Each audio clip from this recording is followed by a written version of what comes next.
প্রায় 2 দশক আগে সাইপ্রাসে খননের সময় ফরাসি প্রত্নতত্ত্ববিদেরা প্রায় ৯,৫০০ বছরের পুরনো এক গ্রামে মানুষের পাশে বিড়ালের কঙ্কাল খুঁজে পান। এরপরই শুরু হয় গবেষণা।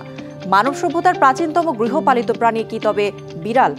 দ্বীপরাষ্ট্র সাইপ্রাসে আজও মানুষের সঙ্গে বিড়ালের সম্পর্ক যেন অটুট। এমনকি কেউ কেউ বলছেন সেই দ্বীপে এখন বিড়ালের সংখ্যাই নাকি মানুষের চেয়ে বেশি।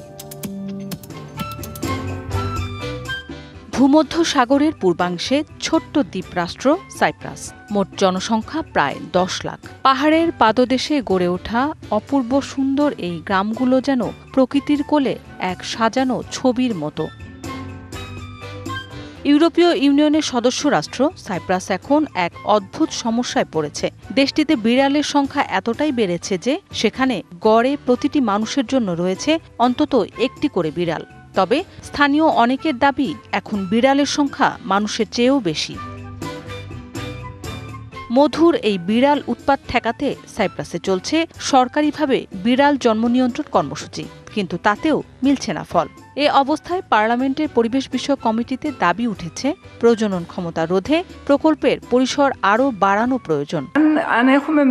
সাইপ্রাসে বিড়াল ও মানুষের সংখ্যাগত অনুপাত ঠিক কত তার আনুষ্ঠানিক কোনো তথ্য নেই। সাইপ্রাসকে এখন সবাই মানুষের চেয়ে বেশি বিড়াল থাকা দেশ হিসেবে চেনে।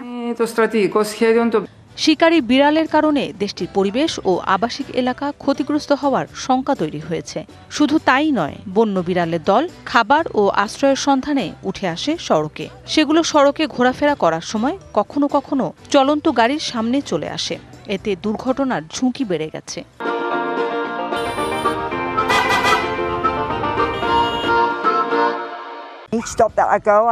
সাইপ্রাসের মানুষ বিড়াল প্রেমী। বিড়ালের প্রতি তাদের ভালোবাসার দীর্ঘ ইতিহাস রয়েছে। এ কারণে দেশটিতে সড়কের পাশে বিড়ালের খাবার ভর্তি পাত্র আর সেগুলোর জন্য ছোট ছোট ঘর দেখা যায়।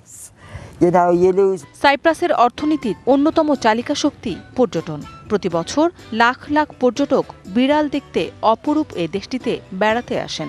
তাই বিড়ালের জন্মহার নিয়ন্ত্রণের চেষ্টা কতটা সফল হবে তা নিয়েও রয়েছে প্রশ্ন। মৌসুমী শান্তা, ডিবিসি নিউজ ডেস্ক।